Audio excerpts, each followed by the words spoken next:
mais agape, Philadelphia, l'amour de Dieu qui est déversé dans nos cœurs, qui nous amène, il nous donne la capacité à s'aimer réellement, profondément. Et ça implique le pardon, ça implique la réconciliation, ça implique de demander pardon, ça implique toutes ces choses parce que l'amour de Dieu est dans nos cœurs et ça n'a pas d'autre possibilité que de nous pousser à aimer. Vous savez que Dieu nous aime tellement? Dieu nous aime tellement. Dans la définition Larousse, agape, c'est dans l'Église primitive, repas fraternel à caractère liturgique que les chrétiens prenaient en commun. C'est un nom féminin, une agape, latin ecclésiastique, agapé, et dans le grec, agapé aussi veut dire amour. Et comme je vous ai parlé tantôt, cet amour divin inconditionnel de Dieu. Donc, vous n'avez pas le choix de m'aimer. Pas le choix de m'aimer parce que Dieu vous aime et Dieu m'aime. Il a mis son amour dans vos cœurs et donc, vous n'avez pas le choix. Bon, ma soeur qui dit « Elle aime ses ennemis », c'est bon. Moi aussi. Acte 2. Oh, Acte 2, verset 38. Nous dit, vous savez, c'est ce moment où le Saint-Esprit se déverse sur terre, les disciples sont remplis du Saint-Esprit, et là, Pierre, auparavant, qui avait renié Christ, qui avait fui, tout d'un coup, est rempli d'assurance, se met à prêcher l'Évangile, les appelle à la repentance, à demander à Dieu pardon pour leurs péchés, et puis leur dit, repentez-vous, que chacun de vous soit baptisé au nom de Jésus-Christ.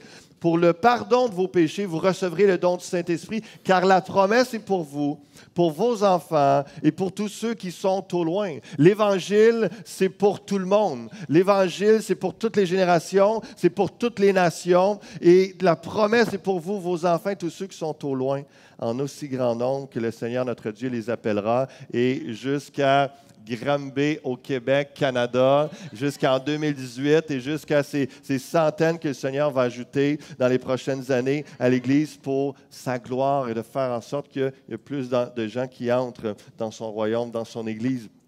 La lecture continue par plusieurs autres paroles. Il les conjurait, les exhortait, disant « Sauvez-vous de cette génération perverse. » Ceux qui acceptèrent sa parole furent baptisés et en ce jour-là, le nombre des disciples s'augmenta d'environ 3000 âmes.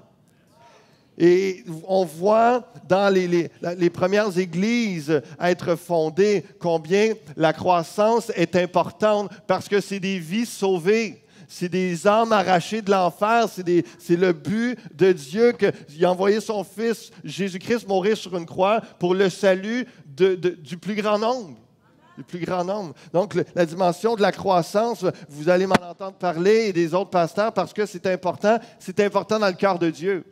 C'est important dans le cœur de Dieu. Et je prie pour cette année 50 baptêmes d'eau au moins. Hein? 50 baptêmes d'eau, au moins, Seigneur, que tu puisses sauver des âmes, on puisse baptiser 50 personnes.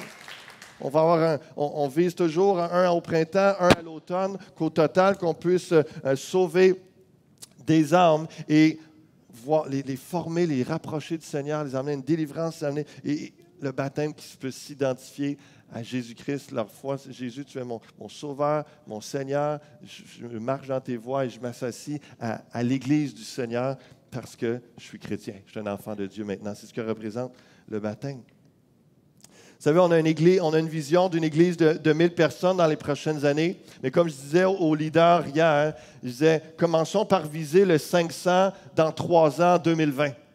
Dans 2020, ça nous donne du 2018, 2019, 2020 pour grandir. Et dans ce local, avec l'autre bâtisse, on peut atteindre ces 500 personnes. Et probablement qu'en 2020, on va être rendu ailleurs, dans un autre bâtisse. On verra ce que Dieu réserve pour nous.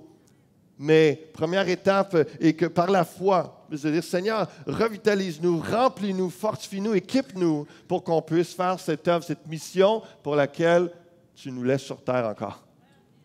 Sauver des âmes, faire des disciples et les baptiser et les emmener à ressembler à Jésus-Christ et entrer dans le royaume de Dieu qui est un royaume de paix, d'amour, de justice. Et une des clés de croissance que le Seigneur met sur mon cœur, c'est justement l'amour fraternel.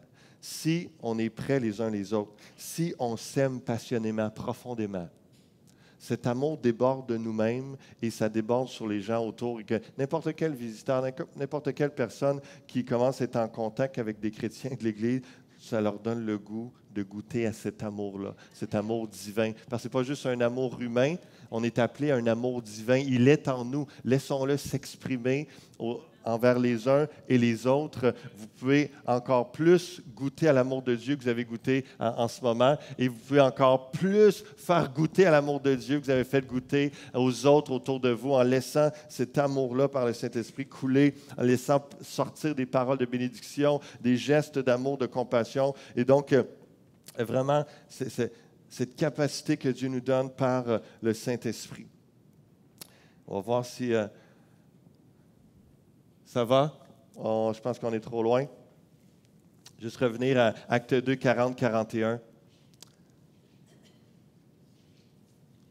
Et comme je disais, la communion fraternelle, un amour tellement vrai et profond entre nous que ça donne le goût de rester ensemble, de gagner des âmes, qu'on soit tellement proches qu'on entende parler d'un projet, et puis soit qu'on va prier, soit qu'on va donner, soit qu'on va être là avec eux pour contribuer à ce que des âmes soient sauvées, à ce que des démunis soient aidés, que l'œuvre se fasse. Ça ne veut pas dire toujours que nous, avec nos jambes, on va y aller, mais de cœur, de corps, d'esprit, de toutes sortes de façons, avec nos poches, on va être là. On va être ensemble, on va contribuer à l'œuvre de Dieu. Ça, c'est l'amour fraternel. Et lorsque cet amour fraternel que Dieu veut accentuer dans notre Église cette année prend place, prend vie, c'est là qu'il y a aussi également la croissance spirituelle et numérique qui prend place parce qu'il y a des âmes qui s'ajoutent, qui goûtent à ce qu'on est en train de vivre, à l'amour entre nous.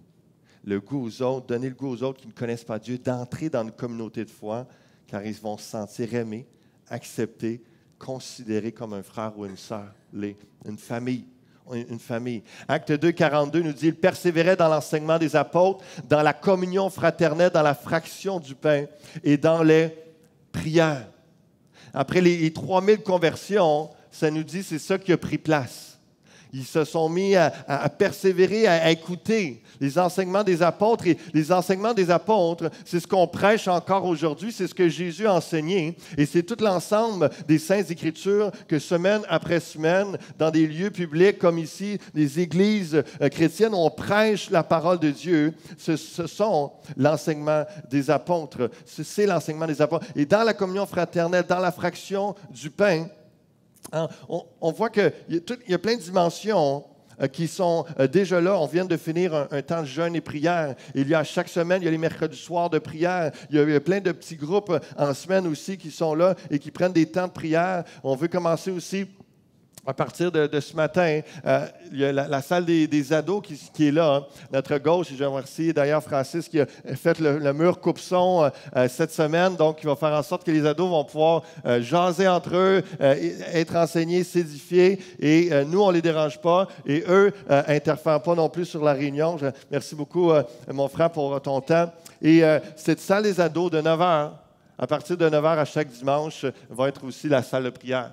Donc, les musiciens qui se rassemblent là, mais si quelqu'un d'entre vous veut venir prier pour la réunion, vous voulez venir prier pour ce qui va prendre place, vous avez besoin de guérison, vous avez un besoin physique, un besoin spirituel, quoi que ce soit, à tous les dimanches à 9 h, vous dirigez dans cet endroit-là. Il va soit y avoir un pasteur ou soit un responsable qui va être là pour la prière, et puis il va y avoir un temps une prière les uns pour les autres, une prière à chercher la face de Dieu pour les temps que l'on vit. Et donc, c'est quelque chose qu'on continue, qui est là, assez présent, qui va continuer de l'être en s'intensifiant dans les prières. On va fractionner le pain ce midi, on va manger ensemble et on va essayer d'augmenter ces dimensions-là aussi. Et Seigneur, je mets l'emphase en gras sur communion fraternelle, où ce que de toutes sortes de façons, pas juste en mangeant. Ce n'est pas juste en mangeant qu'on fraternise, de toutes sortes de façons, lorsqu'il y a des échanges, des interactions, où ce qu'on est appelé à se rapprocher, à s'aimer davantage. D'aimer, s'aimer davantage, se rapprocher les uns des autres de toutes sortes de manières. Et on va voir comment ce matin, en quelques points. Et la communion fraternelle, c'est ce qui est commun à plusieurs personnes. L'association, c'est le partage personnel, c'est la contribution à la vie de l'Église. Lorsqu'on parle de la communion fraternelle, c'est l'accent sur les uns, les autres, la famille de Dieu. C'est le sentiment d'appartenance à l'Église du Seigneur, à l'Église Fusion, qui est une portion dans le monde entier de l'Église du Seigneur. Même si elle est imparfaite, moi, je suis fier d'appartenir à l'Église Fusion. Je suis fier d'être un frère et un de vos collègues, un de ceux qui travaillent avec vous à l'avancement du royaume de Dieu. Et plus on va s'aimer, plus on va partager des choses ensemble, plus on va contribuer à l'œuvre de Dieu ensemble, à prendre soin les uns des autres, plus on se réunit, plus on va vivre une belle communion fraternelle comme ces premiers chrétiens l'ont vécu. Ils étaient, au verset 46, ils étaient chaque jour tous ensemble, assidus au temple. Ils rompaient le pain dans les maisons, prenaient leur nourriture avec joie et simplicité de cœur, louant Dieu et trouvant grâce auprès de tout le peuple. Et le Seigneur ajoutait chaque jour à l'Église ceux qui étaient sauvés. On voit le lien qui est là entre le Seigneur ajoutait chaque jour à l'Église ceux qui étaient sauvés et toute la dimension de la communion, la communauté de foi, les croyants qui étaient régulièrement ensemble, soit pour manger, soit pour prier, soit pour s'édifier, soit pour entendre la parole, dans la joie, dans une simplicité de cœur, dans la louange. Toutes ces dimensions contribuent à ce que des âmes soient sauvées, à ce que vous soyez épanouis de plus en plus en feu dans le Seigneur, des chrétiens qui brillent de la gloire de Dieu et qui attirent les gens au Seigneur. La communion fraternelle fortifie et unit les chrétiens pour cette cause, la cause de l'Évangile, à l'intérieur d'une même Église. Et souvent, certaines Églises pensent que le centre de l'Église, c'est la communion fraternelle, de sorte qu'ils commencent à tout s'accentuer et devenir un vase clos. Ils s'accentuent sur eux-mêmes, de sorte qu'il n'y a plus de pensée, d'implication sociale, de outreach, d'aller rejoindre les gens à l'extérieur. Et tout se centre, et puis ils vont se dire, on est bien, on est correct, on s'aime, on se pardonne, on est bien entre nous. Mais à chaque fois que quelqu'un, que je vous rappelle, c'est ça notre mission, c'est la raison pour laquelle on est encore ici-bas, hein, c'est pour sauver des âmes et faire des disciples. Et qu'à chaque fois qu'il y a un nouveau, quelqu'un qui ne connaît pas le Seigneur, qui essaie d'intégrer certaines églises qui sont très proches, très unies, très fortes dans la communion fraternelle, on dirait que la porte est fermée. Il faut qu'ils forcent l'entrée. C'est trop serré, c'est trop uni. Et ils ont perdu le sens que la communion fraternelle n'est pas le but. Ce n'est pas la seule raison d'être, ce n'est pas une finalité en soi. C'est un moyen d'être béni, épanoui, heureux ensemble, rempli d'amour, s'édifiant, se ressourçant, s'aidant les uns les autres, à accomplir la mission qui est d'accueillir de plus en plus de nouvelles âmes et de leur faire goûter à ce qu'on est en train de goûter.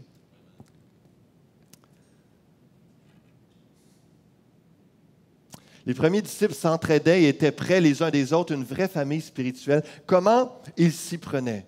La première chose qu'on voit, c'est que chaque jour, ils étaient assidus au temple. La culture juive faisait en sorte, à l'époque, il y avait à chaque jour des temps de prière, d'enseignement, des prières collectives. Et le principe à retenir pour nous, en 2018, c'est des temps vraiment réguliers d'assiduité à l'Église pour une meilleure communion, une plus grande unité. Des fois, on entend... Il me semble que je ne connais pas assez de monde, j'ai de la misère à m'intégrer, mais c'est des gens qui ne sont pas là régulièrement. C'est des gens qui participent à presque aucune activité, aucun ministère. Comprenez que si l'Église, vous la voyez comme un modèle, puis mon Dieu, c'était donc bien beau dans la première Église, mais ils étaient assidus au temple, ils étaient régulièrement ensemble, ils étaient impliqués, ils contribuaient. Ils recevaient et ils donnaient. Il y avait un échange. Donc, l'importance de pouvoir se sentir intégré puis de faire partie de quelque chose, de sentir le lien d'appartenance, c'est d'être présent. Première étape. C'est ce que les chrétiens faisaient, assidus au temple, qui était le lieu public pour enseigner la parole. Pour nous aujourd'hui, c'est l'Église. D'être là au moins une fois par semaine, le dimanche matin, d'entendre la parole, c'est le minimum, c'est la première étape dans la communion fraternelle pour goûter à l'amour de Dieu et vivre cette communion fraternelle que Dieu veut pour nous. Assidu, ça nous parle d'une régularité, d'une constance, d'être tout le temps là, de continuer à être présent, impliqué pour et dans le corps de Christ. On voit dans Hébreux chapitre 10 au verset 25, « N'abandonnons pas notre assemblée comme c'est la coutume de quelques-uns, mais exhortons-nous réciproquement, les uns les autres. Et cela d'autant plus que vous voyez s'approcher le jour. » Le même verset dans la version sommaire, « Ne prenons pas comme certains l'habitude de délaisser nos réunions. » Et même la version Jérusalem va utiliser le mot « déserter ». Ne désertez pas votre assemblée. votre assemblée, les réunions des enfants de Dieu. Ne désertez pas l'Église. Et le mot abandonner dans le grec signifie laisser sans aide, totalement abandonné, absolument seul, laisser derrière soi, laisser subsister. Et moi, parce que c'est la parole de Dieu, je vous dis ce matin, entendez la voix de Dieu qui dit, ne laissez pas votre Église, vos frères et sœurs seuls, sans aide, ne laissez pas l'Église subsister seulement. Dieu la veut pleine de vie par ses enfants, assidus à être ensemble. Assidus à être ensemble, régulièrement ensemble. On sait que certains ont pris l'habitude de venir peut-être aux 2 semaines ou au mois à l'église, et dépendant de la température, et c'est même pas parce qu'ils travaillent aux 2 semaines, c'est juste, c'est soit que ça ne leur convient pas, et ils ne goûtent pas à ce que Dieu a pour eux, l'Église. Dieu a pour vous l'Église, la communion fraternelle, l'assemblée des frères et des sœurs, et tout ce qui se passe à l'intérieur d'une Église, des activités. Et des gens se donnent comme mandat, on dirait que, bon, maximum moins 15, je sors chez nous. Et puis là, ils se préparent à mettre le manteau, puis là, moins 16. Oh, chérie, on ne va pas à l'église ce matin, désolé. On dirait vraiment que c'est comme ça pour certaines personnes. Je prie de tout cœur, sincèrement, humblement, que cette année, l'amour fraternel puisse vraiment ça vienne toucher nos cœurs, ça nous rende passionnés pour Dieu, passionné pour son Église, et qu'on s'aime davantage, et que beau temps, mauvais temps, on sorte à aller se voir, se fréquenter, se rassembler, s'édifier les uns les autres, venir célébrer le nom du Seigneur Jésus-Christ dans sa maison, et de vraiment glorifier le nom du Seigneur ensemble, et de vivre une nouvelle dimension de l'amour fraternel. Une fois par semaine, c'est déjà un minimum. Et je vous encourage, si vous pouvez, comme les premiers disciples le faisaient, d'avoir des petits groupes aussi en semaine. Et c'est pour ça que ce matin, je vais remettre l'emphase, on en parle depuis quelques semaines, je vais mettre l'emphase sur l'importance des petits groupes. Ça prend une diversité vraiment intéressante, où ça peut être des groupes par intérêt. Il y a un frère qui me parlait, je parlais des ministères de l'Église, il me posait des questions, puis je parlais des petits groupes, puis je parlais, ça peut être un groupe par intérêt, quelque chose qui vous plaît, puis que vous rassemblez ensemble, puis ça pourrait être la natation, mais oui, vous rassemblez, puis vous prenez un temps de prière, d'échange, comment ça va, vous parlez vraiment un peu cœur à cœur, puis après ça, vous allez nager dans l'amour fraternel, n'est-ce pas? Je la répète, je pense que ça n'a pas catché, hein? Club de natation. Ils se parlent, ils s'édifient, ils vont nager dans l'amour fraternel. OK? Ça va, je vais la garder pour moi. Mais dans la communion fraternelle, dans les échanges, en grand groupe et en petit groupe, l'équilibre entre les deux est important. Les deux nous apportent différentes choses. Et on donne et on reçoit davantage. Puis on se garde fort dans la foi, plus efficace pour la mission de Dieu. Hébreux 13:1 nous dit « Persévérez dans l'amour fraternel ». Persévérer dans l'amour fraternel. Je vous appelle à un engagement de persévérance dans l'amour fraternel. S'aimer davantage. Persévérer, c'est aussi persévérer dans les assemblées. C'est aussi, malgré certaines blessures et déceptions, de continuer d'ouvrir notre cœur à l'amour et d'aimer nos frères et sœurs et de se joindre à eux régulièrement. Persévérer dans l'amour fraternel demande parfois certains efforts émotionnels de passer par-dessus des irritants, des déceptions, des blessures, de relâcher le pardon et de laisser l'amour de Dieu nous envahir. Et c'est pour ça que Dieu veut faire cette œuvre, parce que lorsque l'amour de Dieu nous envahit, parce que plus on est ensemble, plus il y aura des frictions. Dans mon foyer, j'ai 4 filles. Ça pourrait être 4 gars, mais le fait qu'il soit 4, il y a plus d'interactions. Donc, il y a plus de chicanes. Mais il y a plus de réconciliation. Puis, il y a plus d'unité. Puis, il y a plus d'apprentissage. Puis, il y a plein de choses comme ça. Mais dans une famille, c'est la même chose. Il y a des réalités. On peut se blesser sans le savoir. Il y en a qui se blessent en le sachant. Après ça, il y a se demander pardon.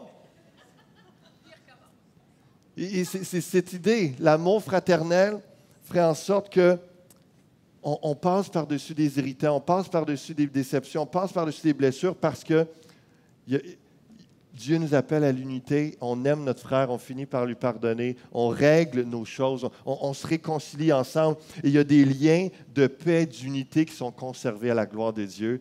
Et c'est ce qui donne le goût de dire, ça, cette famille d'église-là, ils ont passé par des défis, ils ont dit ça, mais ils sont unis. Ils s'aiment, ils se pardonnent. Ça, c'est une église réelle, c'est une église concrète.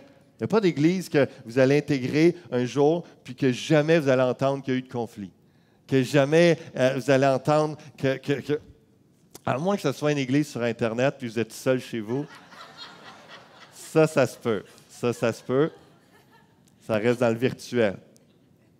Et aussitôt qu'il y a des interactions, des relations, c'est ce que Dieu veut. C'est comme ça qu'on goûte à l'amour de Dieu au travers des uns et des autres. C'est comme ça qu'on donne et qu'on reçoit. C'est comme ça qu'on vit la vraie vie chrétienne et la vraie Église du Seigneur. 1 Pierre 4 nous dit au verset 8, « Avant tout, ayez les uns pour les autres un ardent amour, car l'amour couvre une multitude de péchés. » Et dans l'expression, le mot « ardent » qui veut dire étendu, étiré. Un peu comme... Et je vous dis ça parce qu'on est appelé à être assidus à l'Église, mais dans un esprit d'amour. Ce n'est pas juste d'être là pour être là d'une façon religieuse. C'est d'être là parce qu'on aime Dieu et c'est d'être là parce qu'on s'aime. Parce qu'on aime les frères et les sœurs, on aime être ensemble et parce qu'on pratique le pardon, on pratique la repentance, on pratique l'humilité, on pratique la compassion, l'empathie, etc. On pratique les valeurs chrétiennes. Les vertus chrétiennes, et c'est dans ce sens-là, assidus à l'Église dans l'amour. Et ayez les uns pour les autres un ardent amour. Un ardent amour étiré, étendu, qui désigne un coureur qui va jusqu'au bout de ses forces, les muscles étirés, étendus au maximum. Ce genre d'amour, écoutez bien ceci, exige que le chrétien fasse passer le bien spirituel de l'autre avant ses propres désirs, même s'il est traité méchamment, de manière peu élégante, ou avec animosité. Ça, c'est un ardent amour. C'est un amour qui s'étire. Puis il y en a qui nous font étirer l'amour. Il y en a qui nous étendent, puis qui nous étirent tout bas, tout côté, puis on les aime encore. Et quand on sent que là, c'est la limite, là je vais péter.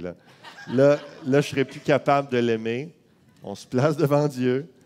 Toi, t'en penses quoi, Seigneur? Ah, t'es mort à la croix pour lui. Ah, OK. T'as été étiré jusque-là.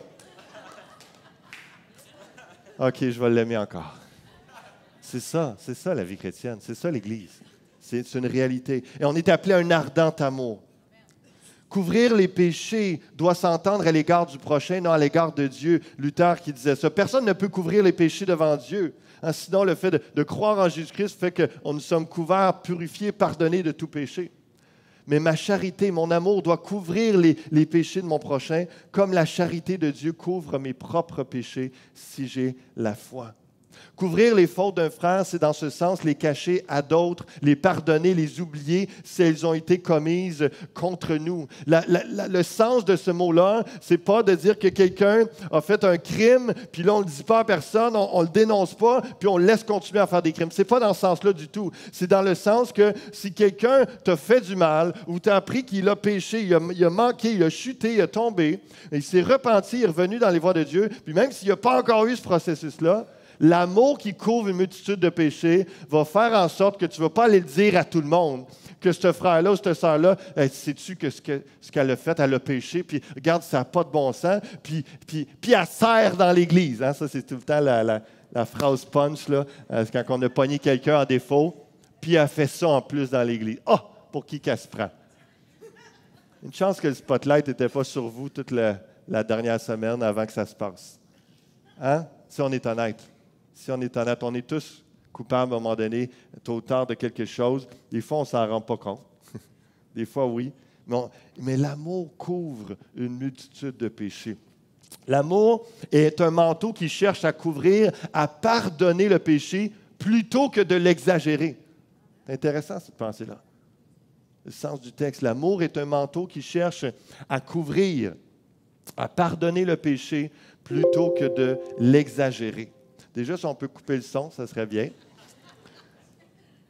L'apôtre Paul nous dit que le but de s'assembler dans l'amour fraternel, c'est de devenir meilleur et non le contraire, comme ça arrivait dans l'Église de Corinthe. 1 Corinthiens 11, 17, il dit « Ce que je ne loue point, c'est que vous vous assemblez non pour devenir meilleur, mais pour devenir pire. » Et l'apôtre Paul, il y avait dans son attente et pour lui, dans son enseignement, si tu t'assembles, les chrétiens se réunissent à l'Église ensemble, c'est parce qu'ils vont s'édifier, s'encourager dans la foi, au travers de Jésus-Christ, le Saint-Esprit qui parle, puis pour devenir meilleur, dans le sens d'être plus fort dans la foi, ressemblant à Jésus-Christ.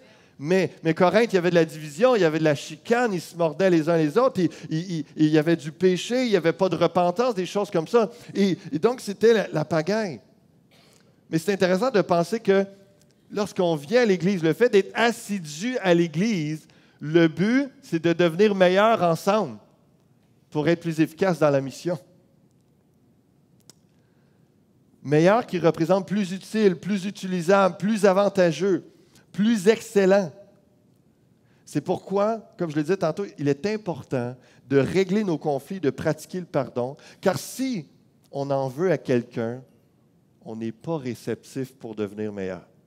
On bloque la porte à l'amour de Dieu dans nos frères et sœurs et à exprimer l'amour de Dieu envers eux. On est méfiant, fermé, on manque la force, la transformation, l'encouragement et tout ce que Dieu veut faire dans la vie de quelqu'un dans l'Église. Et dans votre cœur, Tellement important.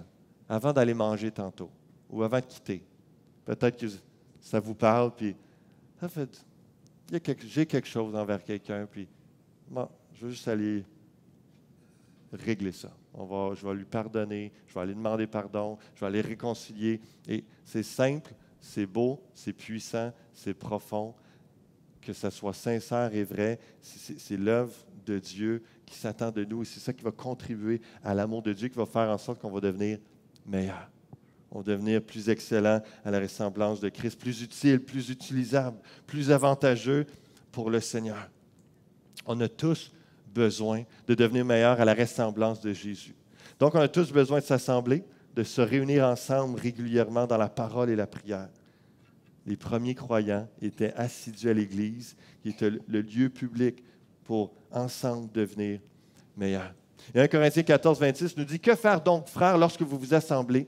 Les uns ou les autres parmi vous ont-ils un cantique, une instruction, une révélation, une langue, une interprétation? Que tout se fasse pour l'édification. » C'est notre effort, c'est notre recherche en tant que pasteur de s'assurer que nos assemblées, les différents ministères dans l'Église soient édifiants.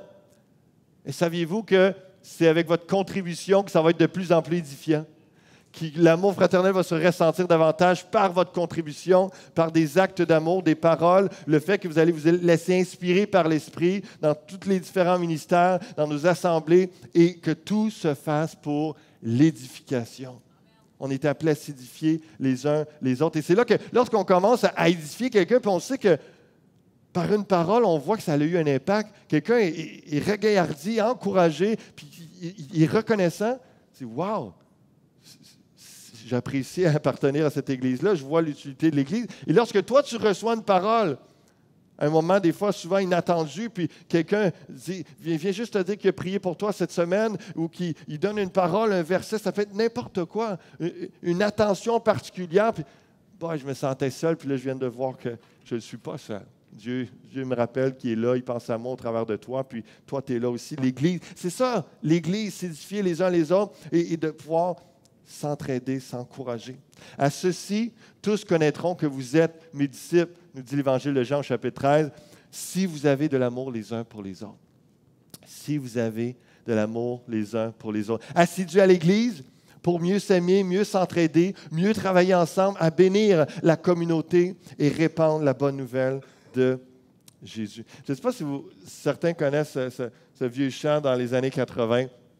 Quand j'étais jeune, on chantait souvent « Tous unis dans l'Esprit, tous unis en Jésus ». Et j'aimerais ça qu'on va juste l'entonner ensemble ce matin. Si tu peux le mettre à l'écran, s'il vous plaît. Donc, juste suivre les paroles, parce que quand je vais flipper, ça ne changera pas là. Donc, de bien, tu le connais, on l'a chanté ensemble. Et Je vais essayer de m'étonner, je ne suis pas le grand chanteur, mais juste le but, parce que ce chant-là rappelle l'esprit d'unité, l'Église, le corps de Christ, et le refrain répète tout le temps, « Et le monde saura que nous sommes chrétiens par l'amour dont nos actes sont empreints. » Tous unis dans l'Esprit, tous unis en Jésus, tous unis dans l'Esprit, tous unis en Jésus.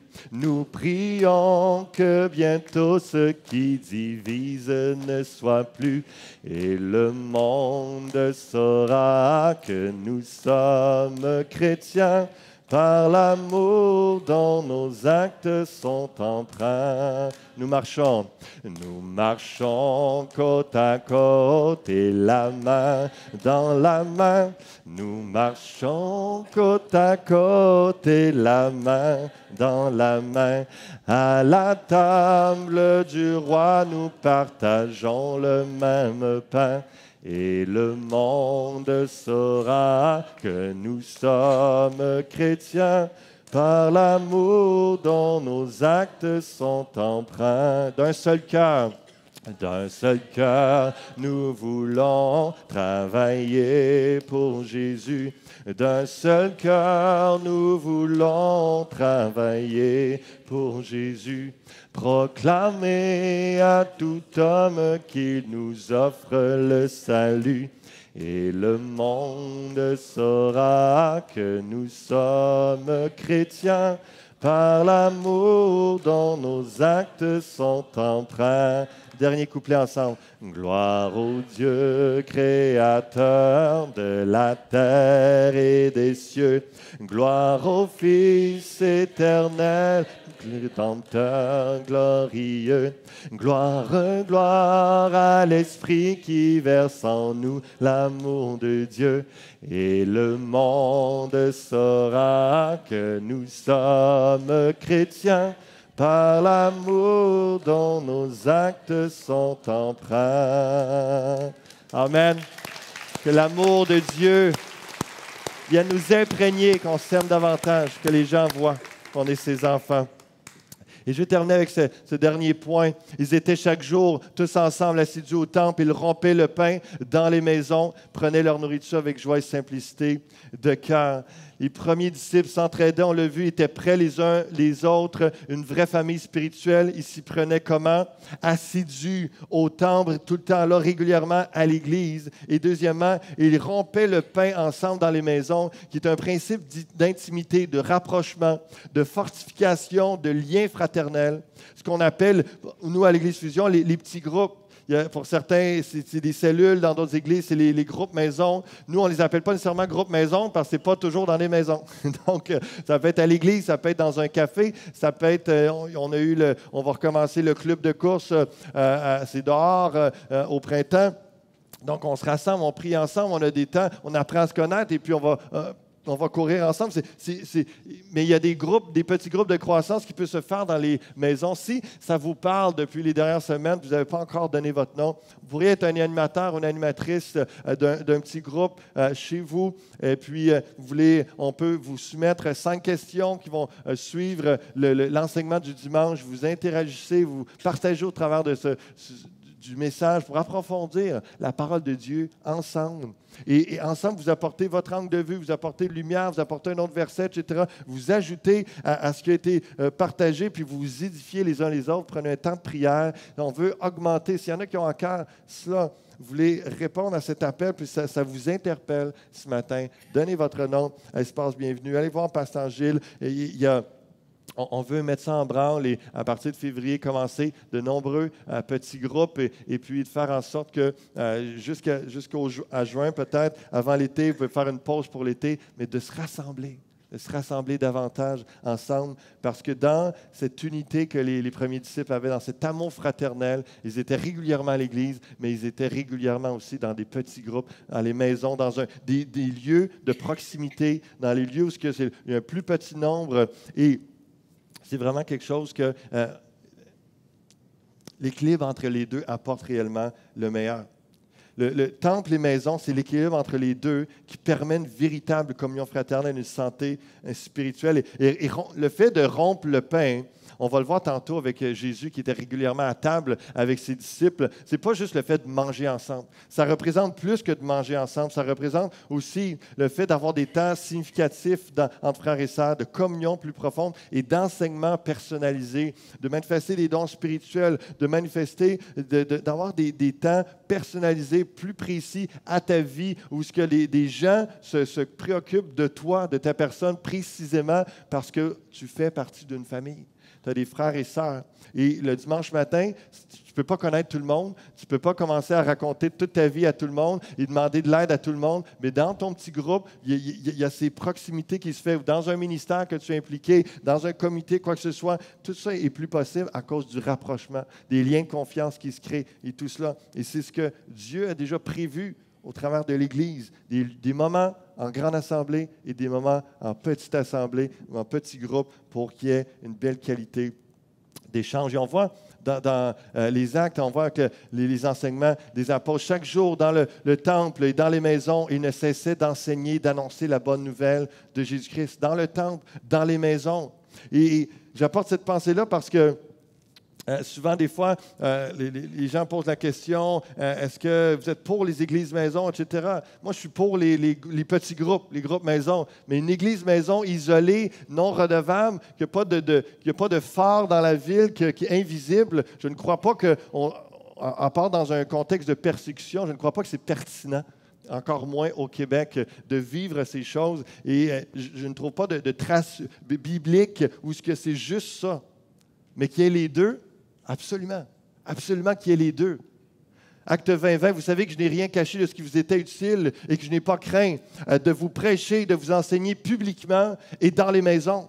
L'apôtre Paul, pour lui, l'Église, c'était l'assemblée des croyants, mais il y avait toujours dans sa tête soit la synagogue, le temple, un lieu public où c'était un phare dans la nuit. Le monde savait qu'il y avait une ressource, qu'il y avait une Église qui était là, et il y avait aussi des maisons. Des fois, c'était par précaution, par sécurité, pour être protégé, il était dans les maisons, mais juste par amour fraternel aussi, il y avait cette dimension-là, où ce qui continuait de se rassembler dans les maisons.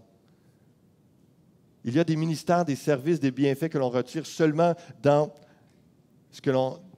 des réunions maison privées ou en petits groupes. Il y a des bienfaits juste dans des réunions publiques. Les deux sont importantes et ce qu'on voit dans la parole de Dieu. L'apôtre Paul va dire dans Corinthiens 11, 22, « N'avez-vous pas des maisons pour y manger et boire ou méprisez-vous l'Église de Dieu? » Alors qu'il fait un lien pour lui qu'il y a une assemblée, il y a des chrétiens dans une maison, mais l'Église, c'est lorsque tout le monde est rassemblé dans le grand centre à Corinthe. C'était comme ça, de voir l'équilibre.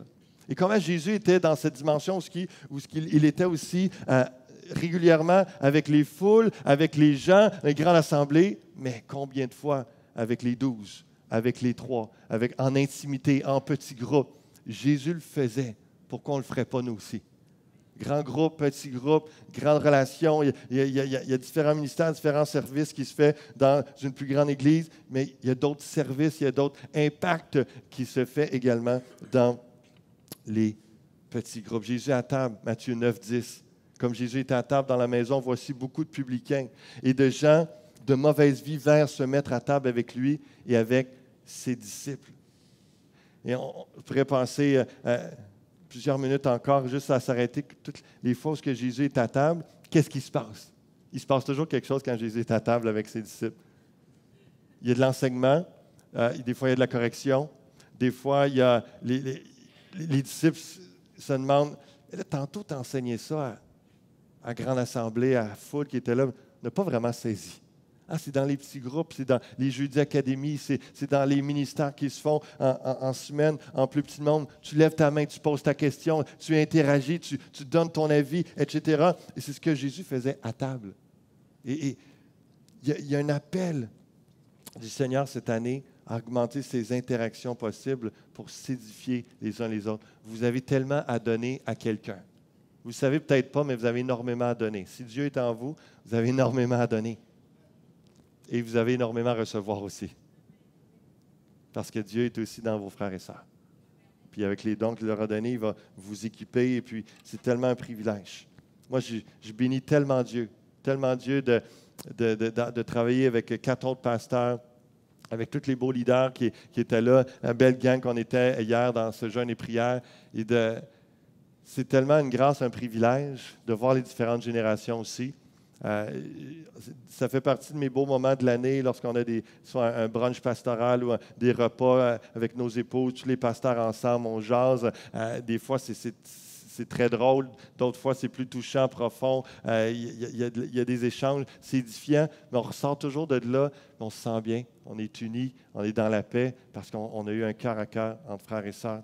Lorsque je vais dîner de temps à autre avec Pasteur Raymond, Pasteur Serge en semaine, on part du bureau, on va manger au resto ensemble, puis moi d'être là et de les entendre parler de leur vie, de ce qu'ils ont vécu, etc., puis de partager un peu, mais juste d'entendre, d'être avec eux, la communion fraternelle, c'est tellement édifiant, c'est tellement utile, c'est tellement bénéfique, et je ressors, puis édifié, grandi, béni, et c'est ce que Dieu veut pour chacun d'entre vous aussi. Matthieu 26, le soir étant venu, il se mit à table avec les 12. Il y a tellement d'autres exemples et ça l'a inspiré, fusionner à la table l'année passée. Notre sœur Gina, super beau ministère. On voit la photo les dernières fois en fin d'année. Elle écrivait « Wow, merci Seigneur pour cette dernière table de 2017, ce temps béni, enrichissant entre sœurs en Christ. Merci, mesdames, pour ces riches partages et pour cet amour manifeste de Dieu qui habite et anime vos cœurs. Nous serons de retour dès janvier 2018 pour continuer de vivre Acte 2, 46, le message de ce matin. Et cette inspiration de Jésus qui est régulièrement à table avec ses disciples, il se passe toujours des beaux temps édifiants lorsqu'on est ensemble, lorsque les enfants de Dieu sont ensemble dans l'amour fraternel. On voit, c'était chez Liliana, et chaque fois, ces groupes-là, de 6 femmes environ se mettent ensemble, puis on répond à des questions, approfondissent d'apprendre à se connaître l'un l'autre et prient ensemble, s'édifient. Et j'ai juste entendu des bons commentaires jusqu'à date de tout ce qui prend place à l'intérieur de ces petits groupes-là. Et il y en a tellement d'autres. Il y en a tellement d'autres. Il y a juste vous dire rapidement encore, les mardis soirs, groupe d'hommes avec le côté Soyons des hommes à l'église du 2-23, groupe de femmes au mois avec Gina et Sonia, groupe de couple dès le 6 février avec Pasteur Serge, mercredi soir, le groupe de prière avec Pasteur Gilles, les jeudis soirs, les jeudis en académie, enseignement ici avec Pasteur Serge, les vendredis après-midi, des ateliers d'art à l'église, les vendredis soirs, la jeunesse et Awana qui couvre de maternelle à 18 ans, les samedis au mois, les hommes forts, les rencontres de leadership, les sentinelles, les 50+, les soirées reflets pour les 18-30 ans, les cours 2.0 pour les nouveaux sauvés, première ou deuxième année de vie chrétienne, et ce que vous pouvez ajouter dans vos groupes maison, tout ça est déjà disponible, tout ça est déjà en branle, c'est en action. Considérez comment Dieu vous parle de joindre à un de ces groupes pour être édifié d'autres. Il y a plusieurs choses encore ce matin, mais on va s'arrêter là. J'invite à vous lever. On va rendre grâce au Seigneur. Et après ce temps de prière, je vais vous inviter dans le hall, vous pouvez prendre un café pendant que les personnes responsables des tables vont préparer les tables à nourriture. Puis lorsqu'on aura le feu vert, on va faire une prière en groupe pour la nourriture. Puis on vous donnera les consignes pour aller vous servir pour la GAP. On peut juste prier ensemble pour conclure ce temps qu'on a eu ce matin. Dieu, tu es bon, tu es fidèle. Et dans cette continuité, il y a quelque chose que je sais que tu voulais commencer ce matin. Dans l'amour ardent les uns pour les autres que tu veux qu'on ait. Un amour qui couvre une multitude de péchés, un amour qui est divin, qui amène à aimer notre frère et notre sœur au-delà même de ce qu'on peut avoir comme émotion humaine ou comme logique humaine, parce qu'il y a un amour qui vient de toi. Ce même amour qui a poussé ton Fils Jésus-Christ à se donner sur la croix pour le salut de toute personne qui croit en lui. Alléluia. Merci Jésus pour qui tu es, ce que tu as fait, cet amour que tu nous portes. Je prie que tu le déverses par ton Saint-Esprit dans nos cœurs encore et encore, que nos coupes débordent d'amour, que nos coupes débordent d'amour les uns vers les autres, qu'on apprenne à se réconcilier, qu'on apprenne à régler nos conflits lorsqu'il y en a, Seigneur, à passer par-dessus l'amertume, la rancœur et qu'on puisse pardonner, relâcher le pardon sur les gens, s'aimer. Cette année, qu'on puisse vivre une expérience collective de l'amour de Dieu, quelque chose de plus profond. Et avec toutes les autres paroles que tu mettais sur mon cœur à partager ce matin, je pense que réellement, si déjà on voit qu'il y aura continuité ou ce que tu vas accentuer encore dans d'autres dimanches pour parler de cela encore, afin qu'on continue à expérimenter ensemble ton Église, ton corps, ce que tu as prévu pour ton peuple, tes enfants, la famille de Dieu. Alléluia. On puisse être fiers de t'appartenir, fiers d'appartenir à l'Église du Seigneur et à l'Église Fusion que tu as voulu, que tu mets à tes couleurs, Seigneur Dieu, que tu nous dresses et tu nous formes selon ton cœur. Bénis cette Église, bénis cette assemblée. Merci, Seigneur Dieu, pour chacun. Tellement précieux à tes yeux, tellement précieux et important pour chacun de nous, parce qu'on a besoin les uns et les autres. Bénis ce temps d'échange, de fraternité, de partage. Par ton Saint-Esprit, donne-nous des paroles les uns pour les autres ou simplement de l'écoute, de l'accueil, de l'amour, de la gentillesse, que les fruits de l'Esprit puissent se manifester alors qu'on mange ensemble, qu'on te célèbre. Merci pour ce nouveau local. Merci pour la possibilité qu'on puisse mieux et plus être ensemble, Seigneur. Sois glorifié. Amen et amen. On peut célébrer, Seigneur, pour l'amour fraternel.